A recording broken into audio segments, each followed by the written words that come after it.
je propose de vous aider à installer le Visiophone Bordy de chez Extel.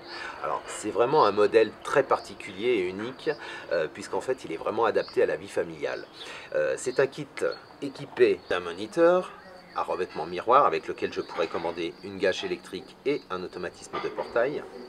L'écran de contrôle est de petite taille mais de très bonne résolution, simplement parce qu'en fait on a laissé de la place pour un tableau magnétique, c'est-à-dire que je pourrais coller des petits papiers, pour ma famille par exemple, grâce à une série d'aimants. Il servira également de tableau effaçable grâce au stylo qui est fourni dans le kit.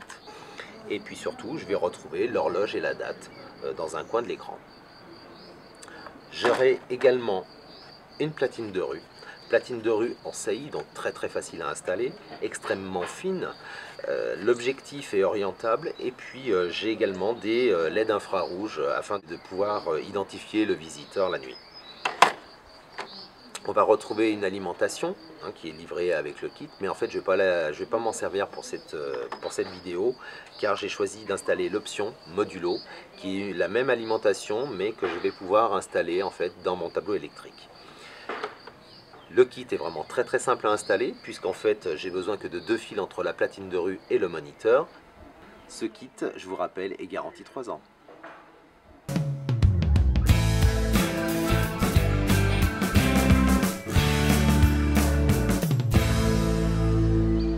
Pour installer le Visiophone, je vais utiliser une installation existante. Alors il s'avère que j'avais un modèle encastré, donc un trou.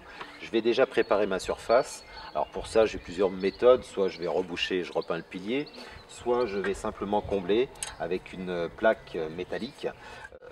Ce qui est important, c'est de bien repérer les fils. Alors au niveau des câbles, rappelez-vous, la section est importante. Là, il s'avère que j'ai une petite distance, une quinzaine de mètres. J'avais des câbles en 6/10, je vais pouvoir les utiliser sans aucun problème. Sinon, j'aurais été obligé de retirer mon câble pour utiliser la bonne section. J'ai préparé mon support, j'ai tiré mes fils, j'en ai profité pour faire mes trous, car maintenant je vais installer la visière. Alors la visière, n'oubliez pas, avant toute chose, c'est qu'on va mettre un joint silicone sur la moitié supérieure de la visière pour éviter le ruissellement de l'eau.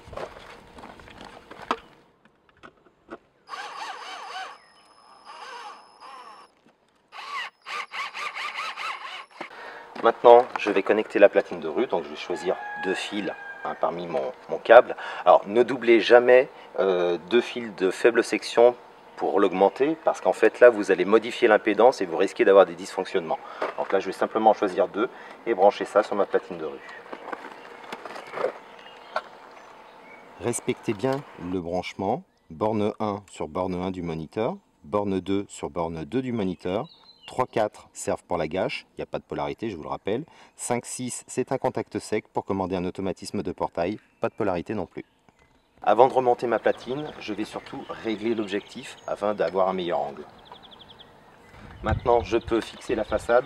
Commencez bien par emboîter le haut et je finis par la vis de maintien. Voilà, mon installation est finalisée. Je vais maintenant pouvoir brancher le moniteur.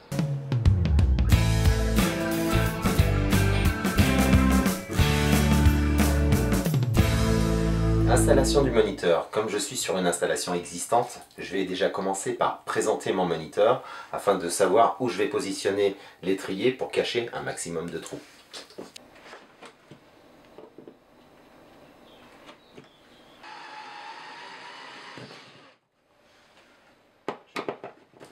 Maintenant, nous allons connecter le moniteur. Alors, rappelez-vous, suivez bien les instructions de la notice. Borne 1 de la platine de rue sur borne 1 du moniteur, borne 2 sur borne 2.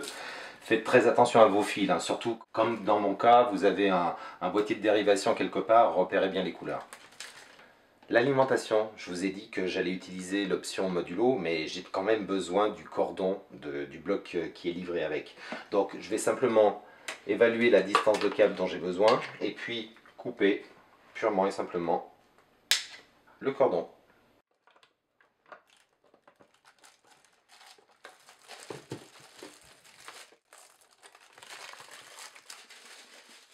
Je vais maintenant installer l'alimentation dans mon tableau.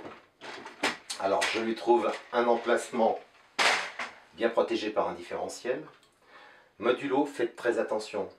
C'est-à-dire qu'en fait, il a une polarité, d'accord? Donc respectez bien cette polarité. Le câble en provenance du moniteur, qui alimente le moniteur, est repéré par un liseré blanc. Donc attention, le liseré blanc va sur la borne plus du 17 volts du modulo. Le fil noir va sur la borne moins. Voilà, l'installation de mon alimentation est finalisée. Je vais maintenant pouvoir mettre le courant et vérifier que mon système fonctionne.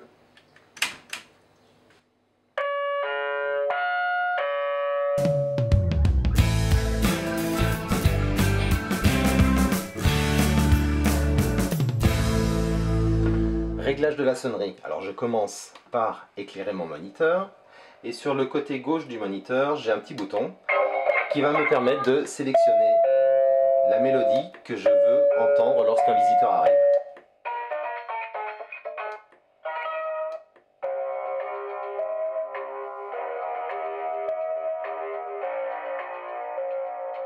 Pour le réglage de l'horloge, j'ai 3 boutons derrière. Plus, 7, mode. Donc en fait, vous allez déjà appuyer sur mode pour régler le format de votre horloge, 24 ou 12 heures. Vous modifiez par plus, vous validez par 7, et là maintenant je vais pouvoir régler l'horloge. Donc toujours 7 pour valider, et mes minutes. Je fais exactement pareil pour la date. Voilà, votre système est prêt à l'emploi.